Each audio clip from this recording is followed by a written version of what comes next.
SIR పేరుతో దేశంలో ప్రజాస్వామ్యంపై దాడి జరుగుతోందన్నారు టీపీసీసీ చీఫ్ మహేష్ గౌడ్. గతంలో ఇలాంటి పరిస్థితి ఎప్పుడూ లేదన్నారు. నాడు ఓటును జోడించే కార్యక్రమం జరిగితే నేడు ఓటును తొలగించే కార్యక్రమం జరుగుతోందన్నారు.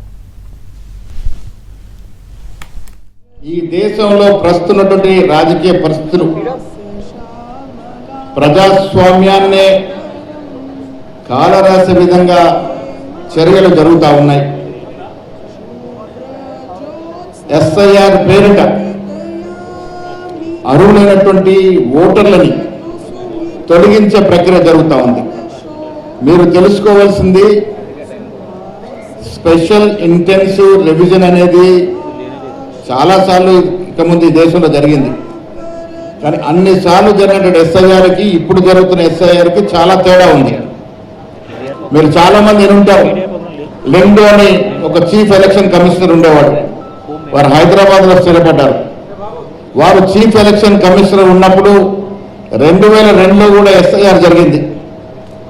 అప్పుడు జరిగిన ఎస్ఐఆర్లో జరిగింది ఏంటంటే ప్రతి ఓటు ప్రమాణికం.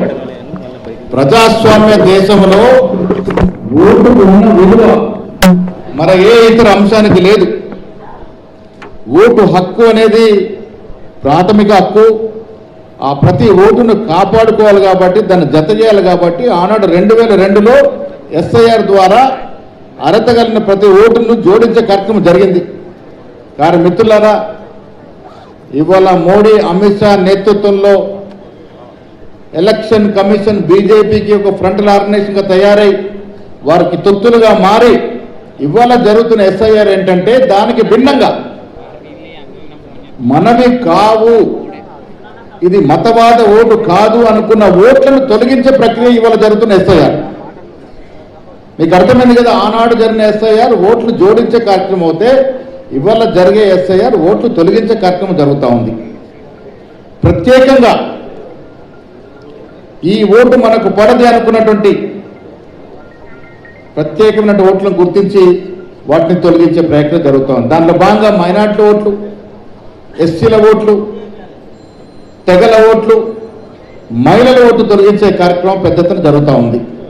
రకరకాల టెక్నికల్ కారణాల గురించి ఈ ఓట్లు తొలగించే ప్రయత్నం చేస్తూ ఉంది.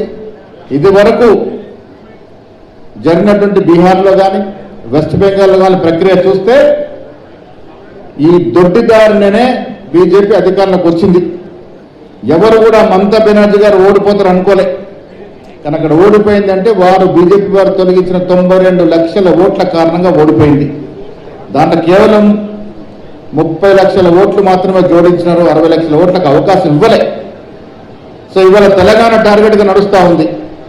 ఇవాళ ఈ కార్యక్రమం బిఎల్ఏలకి ట్రైనింగ్, ఏ రకమైన ట్రైనింగ్ ఇస్తాము, అర్హత కలిగిన ఓటును ఏ రకంగా కాపాడుకోవాలి, వారు ఏ రకంగా అడ్డదారిన తొలగించే ప్రయత్నం చేస్తారు, దాన్ని ఏ విధంగా మనం అడ్డుకొని ఒక నిజమైన అర్హత కలిగిన ఓటరు వారి ఓటు హక్కు కోల్పోకుండా కాపాడే ప్రయత్నమే కాంగ్రెస్ పార్టీ బిఎల్ఏ ద్వారా చేసినటువంటి ప్రయత్నం.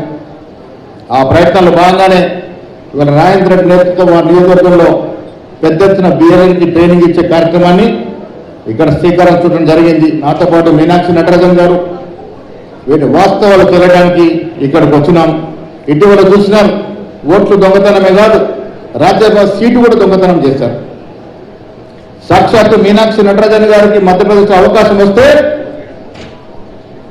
లేని కేసులు ఉన్నదన్నట్టుగా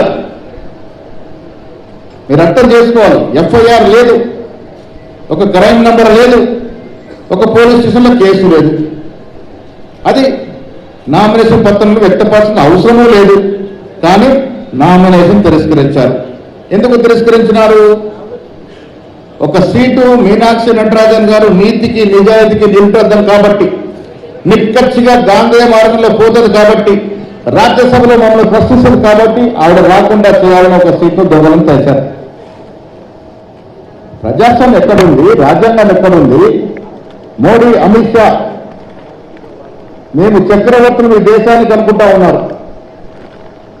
మీరు ఈ దేశంలో శాశ్వతం అనుకుంటా ఉన్నారు. మిత్రులారా, సోదరి మనులను గుర్తుపెట్టుకోండి. భారతదేశ అఖండ భారతదేశ చరిత్ర ఎప్పుడు తీసుకున్నా గొప్ప గొప్ప చక్రవర్తులే కనుమరుగైనటువంటి పరిస్థితి ఇక్కడ. ఎంతమంది చక్రవర్తులు చూడలే మనం. ప్రజా ఆగ్రహానికి గురైనప్పుడు వారే కనుమరుగయ్యారు. మోడీ అమిత్ షాలు ఎంత అనే మాట వస్తే నేను నవ్వుతా ఉన్నాను. ప్రజాస్వామ్యం లేదు, రాజ్యాంగం లేదు, దేనికి విలువ లేకుండా వారి సొంత ఎజెండాతో ముందుకు పోతే ఈ తరుణంలో BLA 2 అనే వ్యక్తి ప్రతి బూత్ లో సమర్థవంతంగా పనిచేసి విలువైన ఓట్లను కాపాడే ప్రయత్నం చేయాల్సిందిగా మీకు తరఫీదు ఇవ్వడానికే ఈ ట్రైనింగ్ కార్యక్రమం పెట్టాం. మిత్రులంతా రాజకీయాల విషయానికి వచ్చినప్పుడు ఇవాళ KTR గారు వాడ తిరుగుతా ఉన్నారు. నేను అడుగుతా ఉన్నాను KTR గారిని, ఏ ముఖం పెట్టుకుని మీరు వాడ తిరుగుతా ఉన్నారు? అబద్ధాలు ప్రచారం చేస్తా ఉన్నారు. 10 ఏళ్ల వారి నిర్వాహకం, 10 ఏళ్ల వారి దోపిడీ, 10 ఏళ్ల వారు నీళ్లు పెరటి చేసిన దోపిడీ, భూముల పెరటి చేసిన దోపిడీ ప్రజలు మర్చిపోయారు అనుకుంటా ఉన్నారు.